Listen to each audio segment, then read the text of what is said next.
আসসালামু আলাইকুম রহমতুল্লাহ। আমি Mohammad Rakib Ahmed, founder of learn with Rakib. আজকে আমাদের ফাইবার প্রো টিপসের প্রথম ক্লাস, যেখানে আমরা শিখব হচ্ছে how to extend the budget from clients. তো অনেকেরই একটা প্রশ্ন থাকে কমিউনিটিতে যে হচ্ছে কিভাবে ক্লায়েন্টের কাছ থেকে ফাইবারে বাজেট বাড়ানো যায়, অথবা হচ্ছে আমার তো গিগ আছে $10, তো আমি একটা ক্লায়েন্টের থেকে কিভাবে আরও বেশি ডলার নিতে পারি একটা প্রজেক্টের জন্যে। তো এই ধরনের অনেক কমন কোয়েশ্চেন থাকে, তো ওই কোয়েশ্চেনগুলোর ভিত্তিতে আজকে হচ্ছে এই ক্লাসটা নেওয়া। তো এই ক্লাসটা শুরু করার আগে আমি অনেকগুলো কথা বলতে চাই, যেগুলো হচ্ছে আসলেই ইম্পর্টেন্ট তাদের জন্য যারা ভাবতেছে যে হচ্ছে আমি কিভাবে আমার বাজেটটা বাড়াবো একটা ক্লায়েন্টের কাছ থেকে, বা আসলেই কি ক্লায়েন্টের কাছ থেকে বাজেট বাড়ানো যায় কি না, বা হচ্ছে কিভাবে বললে তারা হচ্ছে এটা সহজে হয়। তো এই জিনিসগুলো শুরু করার আগে একটা কথা তাদেরকে, যারা হচ্ছে ফাইবারে কাজ করেন বা হচ্ছে ফাইবারে আপনারা সার্ভিস দিচ্ছেন কেডিপি রিলেটেড, একটা জিনিস আপনাকে খেয়াল করতে হবে যে আসলেই আপনি কেডিপি রিলেটেড ভালো কাজ পারেন কি না। এই জিনিসটা হচ্ছে সর্বপ্রথম কথা, কারণ আপনি যদি কেডিপি রিলেটেড ভালো কাজ না পারেন তাহলে কিন্তু আপনার বাজেট বাড়ানো মানে হচ্ছে একটা বোকামি। কেন বোকামি এটা আমি পরে বলতেছি। সর্বপ্রথম বিষয় হচ্ছে আপনাকে এটা জানতে হবে যে হচ্ছে কেডিপিতে ভালো কোয়ালিটির বই কিভাবে বানায়, এবং হচ্ছে একটা কাস্টমভাবে ইন্টেরিয়র কিভাবে বানায়, কাস্টমভাবে কালারিং পেজ কিভাবে বানায়। এই জিনিসগুলো যখন আপনি জানবেন আপনার জন্য অনেক সহজ হবে ফাইবারের বাজেট বাড়ায় নেওয়া। কারণ এমন না যে হচ্ছে একটা কাস্টমার যেই সার্ভিসটা $10 অন্য জায়গায় পায় সেটা এখানে আসে, আপনি জাস্ট একটা কোনো রকম বয়ান দিলেন আর সে আপনার ওই কথা শুনিয়ে বা ওই বয়ান শুনিয়ে হচ্ছে আপনাকে বাজেট বাড়ায় দিল। হ্যাঁ, এটা হইতে পারে। দেখা যাবে যে হচ্ছে 100 ভাগের মধ্যে হচ্ছে 99.99 ভাগ না হওয়ার সম্ভাবনাই বেশি। এটা আপনার ভাগ্যে থাকলে হইতে পারে যে হচ্ছে ক্লায়েন্ট বোকা একটা ক্লায়েন্ট, সে আসছে আপনার সাথে কথা বলতে, যে আপনি বাজেট বেশির কথা বলছেন, সে রাজি হয়ে গেছে। বাট যারা কাজ করতে আসে কেডিপিতে তারা অলমোস্ট দেখা যায় যে সবাই রিসার্চ করেই আসে বা জানিয়েই আসে।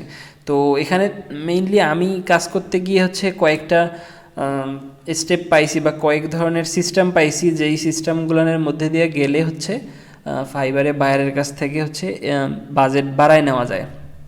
তো এখন কথা হচ্ছে যে সর্বপ্রথম তো আপনাকে এটা জানতে হবে যে কেডিবিতে ভালো কোয়ালিটির কাজ কিভাবে করে, এবং ওই ভালো সার্ভিসটা যখন আপনি কেডিবিতে ফাইবারে দিতে পারবেন তখন আপনি বাজেট বাড়াইতে পারবেন। দ্বিতীয় আরেকটা বিষয়, আপনার একটা পোর্টফোলিও লাগবে, যেটা একটা ভ্যালুয়েবল পোর্টফোলিও হবে। সেটা বিহেন্সে হইতে পারে, ড্রিবলে হইতে পারে, বা অন্যান্য যে কোনো জায়গায় হইতে পারে। এই দুইটার কেন, বা এই দুইটা কেন লাগবে, বা হচ্ছে কেন এই দুইটার কথা বললাম, এটা আমি এখন বুঝাবো। আপনি যখন হচ্ছে একটা ক্লায়েন্টকে আপনার দেখাবেন, কি যেন বলেন, আপনার একটা ক্লায়েন্টকে আপনি যখন আপনার পোর্টফোলিও দেখাবেন, যে দেখেন এটা হচ্ছে, আপনি কথা বলতেছেন, ক্লায়েন্ট আপনাকে মেসেজ দিল, আপনি কথার বলার শুরুতেই বললেন যে দেখেন এই যে এটা হচ্ছে আমার পোর্টফোলিও, বা আপনি আমার পোর্টফোলিওতে গিয়ে আপনি আমার হচ্ছে ডিজাইনগুলো দেখতে পারেন। তো একটা ক্লায়েন্ট, নতুন ক্লায়েন্ট, সে যখন আপনার পোর্টফোলিওতে যাবে, আপনার হচ্ছে ফ্রিল্যান্সিং এক্সপিরিয়েন্স দেখবে। ধরেন ডিবলে আপনার একটা অ্যাকাউন্ট আছে, ডিবলের অ্যাকাউন্টটা আপনার 2017 সালে খোলা, তো সে দেখতেছে 17 সাল থেকে এই ব্যক্তি হচ্ছে ফ্রিল্যান্সিং করে, এবং হচ্ছে 17 সাল থেকে সে বইয়ের কভার বানায়। তো এখানে আপনাকে নতুন করে বলতে হচ্ছে না যে হচ্ছে আপনি কবে থেকে হচ্ছে কাজ করেন, বা আপনার কত বছরের এক্সপিরিয়েন্স আছে ইয়াতে বইয়ের ডিজাইন বানানোতে। এটা একটা প্রথম বিষয়। দ্বিতীয় বিষয় হচ্ছে আপনার ওই পোর্টফোলিওতে যখন আপনার অনেকগুলো ডিজাইন থাকবে, ওই ডিজাইনগুলো এই একটা ভ্যালু প্রোভাইড করবে যে হ্যাঁ আসলেই আপনি অনেক ভালো কাজ করেন, এবং ওই পোর্টফোলিওতে যদি আপনার ভালো ডিজাইনগুলো সে পায় তখন সে একটা হিম্মত পাবে, বা হচ্ছে সে আশ্বস্ত হবে যে হ্যাঁ এই ব্যক্তি ভালো কাজ পারে, এবং হচ্ছে সে আপনাকে কাজ দিতে খুশি হবে। এবং যখন সে দেখবে যে হ্যাঁ আপনার এক্সপিরিয়েন্স লেভেল অনেক বেশি, এবং আপনি আগে থেকে কাজ করেন, আপনার কাজের কোয়ালিটি অনেক বেশি, তখন কিন্তু আপনি অনেক সহজেই আপনি তার কাছ থেকে হচ্ছে বাজেট বাড়ায় নিতে পারেন। এটা জাস্ট আমি মুখে বললাম, আমি আপনাদেরকে একদম প্র্যাকটিক্যাল দেখাবো আরও কোন কোন ওয়েতে হচ্ছে বাজেট বাড়ায় নেওয়া যায়। তো দ্বিতীয় একটা কথা বলছিলাম যে হচ্ছে আপনাকে ভালোভাবে কেডিবির কাজ জানতে হবে, এবং আপনাকে কাস্টম বই কিভাবে বানায়, কাস্টম ইন্টেরিয়র কিভাবে বানায়, কাস্টম কালারিং পেজ কিভাবে বানায়, এই জিনিসগুলো আপনার জানা থাকতে হবে। অর্থাৎ কেডিপির উপর ভালো একটা স্কিল থাকতে হবে ইন্টেরিয়র বানানোর উপর অথবা কভার বানানোর উপর।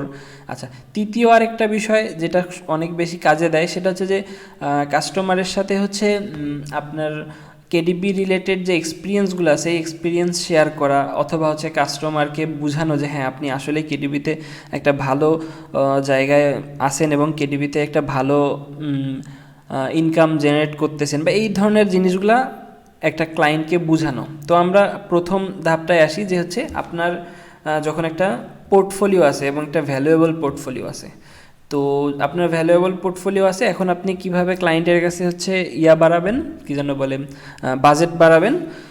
সর্বপ্রথম ক্লায়েন্ট আপনাকে একটা মেসেজ দিবে, আপনি ক্লায়েন্টকে ভালো মন্দ জিজ্ঞাসা করবেন, কেমন আছে না আছে, এই জিনিসগুলো জিজ্ঞাসা করার পরে একদম হচ্ছে ডিরেক্ট কাজের কথায় আসবেন। সেটা হচ্ছে যে আপনি তাকে বলবেন, আপনি আগে থেকে একটা মেসেজ সাজায় রাখতে পারেন। তা আপনি যখন আপনার গিগ রিলেটেড কিছু হচ্ছে আপনার গিগ ধরেন অ্যাক্টিভিটি বইয়ের, তো আপনি আপনার পোর্টফোলিওতে কিছু অ্যাক্টিভিটি বই রিলেটেড কভার বানায় আগে থেকে রাখতে পারেন। তো হচ্ছে যখন কোনো একটা ক্লায়েন্ট মেসেজ দিবে, আপনি তাকে হচ্ছে আপনার পোর্টফোলিওটা শেয়ার করেন যে দেখো তুমি আমার পোর্টফোলিওটা ঘুরে আসতে পারো, হচ্ছে তুমি আমার পোর্টফোলিওটা ঘুরে আসো, এরপরে হচ্ছে আমরা হচ্ছে কথা বলি, অথবা তুমি আমার পোর্টফোলিওটা ঘুরে আসো। তো তখন যখন সে পোর্টফোলিওটা ঘুরে আসতে যাবে বা দেখতে যাবে, তখন কিন্তু সে দেখবে যে আপনার এক্সপিরিয়েন্স লেভেল কত, আপনি কত বছর থেকে কাজ করেন, আপনার কতগুলো কভার হচ্ছে আপনার পোর্টফোলিওতে আছে, কত সুন্দর কভার, এই জিনিসগুলো কিন্তু সে তখন দেখতে পারতেছে। তো যখন সে এই জিনিসগুলো দেখে আসবে, তখন আপনি কিন্তু তাকে এইটা বলতে পারবেন যে হচ্ছে তুমি যদি এরকম কোয়ালিটিফুল কাজ চাও, তাহলে হচ্ছে তোমার একটু বাজেটটা বেশি হবে। আমার গিগের মধ্যে যেই প্রাইসটা দেওয়া, ওটা হচ্ছে বেসিক গিগের জন্যে বা হচ্ছে বেসিক কাজের জন্যে। তো তুমি যদি এরকম কোয়ালিটিফুল কাজ চাও, তাহলে হচ্ছে তুমি কিন্তু আমি কিন্তু তোমার কাছে আর একটু বেশি নিব, অথবা হচ্ছে এইটা কাজের কিন্তু বাজেট বেশি হবে। এটা হলো 1 নম্বর। 2 নম্বর হচ্ছে আমি যেভাবে করি, আমি কিছু হচ্ছে ইমেজ দেখাই আপনাদেরকে, আমি যেভাবে কথা বলি আর কি। যেমন দেখেন, একটা ক্লায়েন্ট আমাকে সর্বপ্রথম মেসেজ দিছে যে hello, can you send me some sample of the $10 একটা আমার গিগ আছে, basic gig, $10 book, what is look like, I am interested. আচ্ছা, থ্যাঙ্কস। তো সে আমাকে বলতেছে যে হচ্ছে তুমি কি আমাকে একটা স্যাম্পল দেখাইতে পারো $10 গিগটার, যে হচ্ছে আমি ওটা দেখতে চাই, এটা কেমন দেখা যায়, আমি এটা নিতে ইচ্ছুক। তো আমি তাকে হ্যালো বললাম, এরপরে বললাম যে হচ্ছে সে বললো যে হ্যাঁ আমি তোমার সাথে কিন্তু একটা ডিল করার জন্য রাজি আছি। মানে সে আমার ডিজাইনগুলো দেখে হয়তো তার ভালো লাগছে, সে কিন্তু অনেক ভালোভাবেই কনফিডেন্সের সাথেই বলতেছে যে হ্যাঁ আমি তোমার সাথে ডিল করার জন্য রাজি আছি। তো আমি তাকে বলতেছি যে হচ্ছে তোমার কোন ধরনের টপিকগুলা দরকার, বা কোন ধরনের টপিকে তোমার বইটা দরকার। এই প্রশ্নটা অনেকটা হেল্প করবে আপনাকে তার বিষয়ে বুঝতে, বা হচ্ছে সে কীরকম জিনিস চাচ্ছে এই জিনিসগুলো বুঝতে। তো সে যখন আপনাকে একটা টপিক বলবে, নির্দিষ্ট একটা টপিক, তখন কিন্তু আপনার জন্য অনেক সুবিধা হবে তাকে স্যাম্পল দেখানো। কারণ আপনি যদি তার কাছে টপিকটা না জানেন, আপনি তাকে মানে শুধু শুধু কি দেখাবেন, যে ধরেন তার মনে মনে আছে অ্যাক্টিভিটি বুক, এখন আপনি তাকে দেখালেন কালারিং বুকের একটা স্যাম্পল, তার কিছু কিন্তু পছন্দ হবে না। এই জন্য আপনি কথা শুরুতেই সে কি চাচ্ছে এই জিনিসটা অন্তত জানিয়ে নেবেন। তো আমি তাকে বললাম যে তুমি যদি এটা আমাকে বলো, তাহলে আমার জন্য স্যাম্পল তোমাকে দেখানো অনেক সহজ হবে। তো সে দেখেন বললো যে জার্নাল এবং সুডুকু। তাহলে আমি একটা জিনিস পাইলাম, বা আমি একটা আইডিয়া পাইলাম যে তার জার্নাল বা সুডুকু দরকার। এবং হচ্ছে সে বলতেছে যে হ্যাঁ আমি সিরিয়াস একটা ডিল করার জন্য, মানে ও আমাকে বলতেছে তোমার সাথে একটা ডিল করার জন্য আমি কিন্তু সিরিয়াস। আচ্ছা, এরপরে আমি তাকে কি বললাম যে হচ্ছে হ্যাঁ তুমি যদি হচ্ছে কাস্টম পেজ চাও, তাহলে আমি তোমার কাছে পার পেজ $3 থেকে $5 নিব প্রতি পেজ। আচ্ছা, এখন ও বলতেছে যে হ্যাঁ ঠিক আছে আমি বুঝছি, আমি তোমার হচ্ছে $100 যে গিগটা ওটা পারচেস করতে চাচ্ছি। তো আমি বললাম যে হচ্ছে $100 যে গিগটা আছে বা $10 যে গিগটা আছে, মানে দুইটা গিগ আছে, একটা $100 একটা $10। তো আমি বলতেছি এই গিগটা হচ্ছে একদম সিম্পল লাইন ট্রেসিং এবং হচ্ছে সিম্পল ইলিস্ট্রেশনের জন্যে, এবং হচ্ছে এগুলোতে কোনো ব্যাকগ্রাউন্ড থাকে না, আমি কথার কথা বলতেছি। তো এখন সে বলতেছে যে হচ্ছে আমি এবার সাথে সাথেই তাকে আবার বলতেছি যে তুমি যদি হচ্ছে ভালো ইলাস্ট্রেশনওয়ালা ব্যাকগ্রাউন্ডওয়ালা যদি তুমি এরকম ভালো পেজ চাও, তাহলে কিন্তু তোমাকে আমি হচ্ছে চার্জ করব পার পেজ $3 থেকে $5। আচ্ছা, এখন সে বলল যে হচ্ছে, এবং আমি আবার এটাও বললাম যে হ্যাঁ এটা কিন্তু এক্সপেন্সিভ হবে। এখন ও বললো আচ্ছা ঠিক আছে, এবং হচ্ছে তুমি কি আমাকে অফার করতে পারো, বা ও আমাকে কিন্তু অফার করতে বললো, মানে কাস্টম অফার। তো এবার আমি বললাম যে আমি তোমাকে সাজেস্ট করি যে তুমি ভালো বই বানাও যদি তুমি ভালো সেল পাইতে চাও। আচ্ছা, এবার সে আমার কাছে স্যাম্পল দেখতে চাইলো যে ঠিক আছে তুমি হচ্ছে আমাকে স্যাম্পল দেখাও যে হলো কোনটা হচ্ছে $10, $10 আমি কোন বইটা প্রোভাইড করি বা কীরকম বই প্রোভাইড করি, এটা কিন্তু তো আমি তখন তাকে স্যাম্পল দেখাচ্ছি যে দেখো আমি তোমাকে এরকম একদম সিম্পল জিনিস দিব, আমি হচ্ছে এরকম একদম সিম্পল যেটাতে কোনো ব্যাকগ্রাউন্ড থাকবে না, একদম সিম্পল হচ্ছে একটা ইলাস্ট্রেশন, আর এরকম শুধু ওয়ার্কশিট যদি দেই তাহলে কিন্তু আমি একদম সিম্পল এরকম জাস্ট ABC বা এরকম ধরনের ওয়ার্কশিট দিব। আপনার একদম বেসিক কাজগুলো তাকে দেখান যে দেখেন এইটা হচ্ছে $10 আমি প্রোভাইড করি, আর হচ্ছে এখানে ও লেখছে $60 বুক, মানে হচ্ছে ও মাত্র হচ্ছে 10-15টা পেজ চাচ্ছে, যে আমি $3 বলছি যে পার পেজ যদি আমি $3 থেকে $5 নেই তাহলে ও হচ্ছে $60 কোন ধরনের বইটা পাবে। তো আমি এবার হচ্ছে ওর যেহেতু বলছিল যে জার্নাল এবং সুডুকু দরকার, তো আমি হচ্ছে এখানে ওয়ার্ড সার্চ, কিছু অ্যাক্টিভিটি পেজ, কিছু হচ্ছে সুডুকু, এই ধরনের অনেকগুলো পেজ যেগুলো হচ্ছে ভালো কোয়ালিটির আমি কাস্টম মেড করছি, বা আমি নিজের জন্যে বা আমি আগে থেকে কাস্টম মেড করছি আমার অন্য কোনো ক্লায়েন্টের জন্য, এইগুলা কিন্তু আমি এবার তাকে দেখাইলাম যে দেখো এই যে এই পেজগুলো আছে, এই পেজগুলো হচ্ছে কাস্টম পেজ, তুমি এই পেজগুলোর জন্য আমি হচ্ছে প্রতি পেজ $2 করে নিব ওর জন্যে।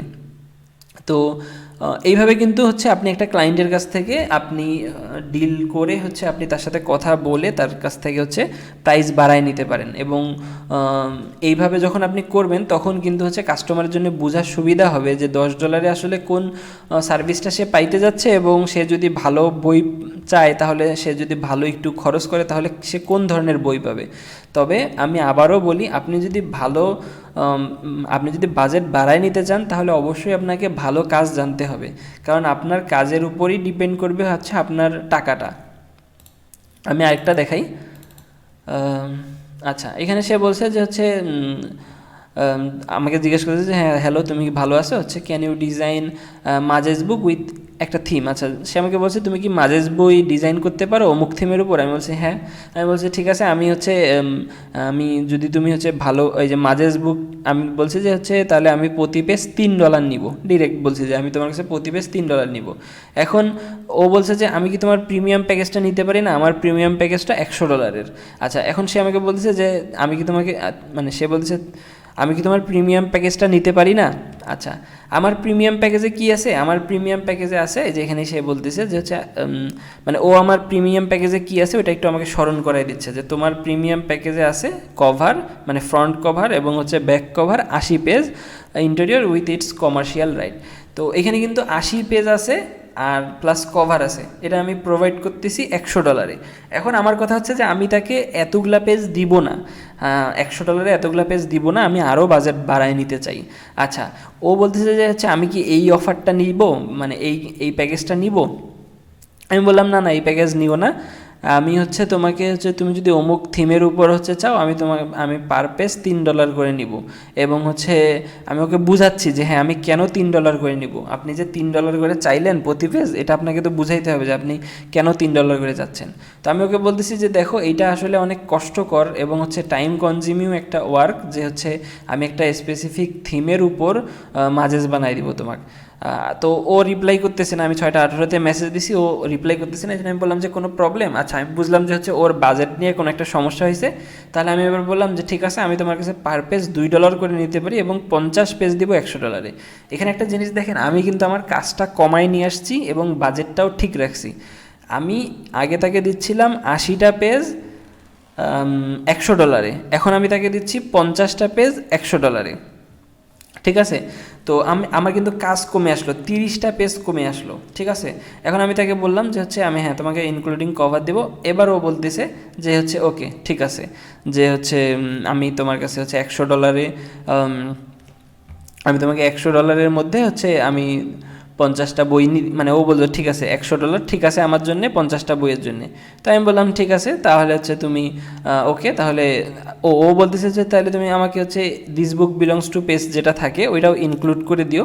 আমি বললাম ঠিক আছে। এরপরে হচ্ছে সে কিন্তু এই যে আমি হচ্ছে তাকে কাস্টম অফার পাঠাইলাম, সে অফারটা হচ্ছে অ্যাকসেপ্ট করলো এবং সে বললো আমি তোমাকে সব রিকোয়ারমেন্টগুলো পাঠাই দিছি, তুমি কি এটা পাইছো কি না।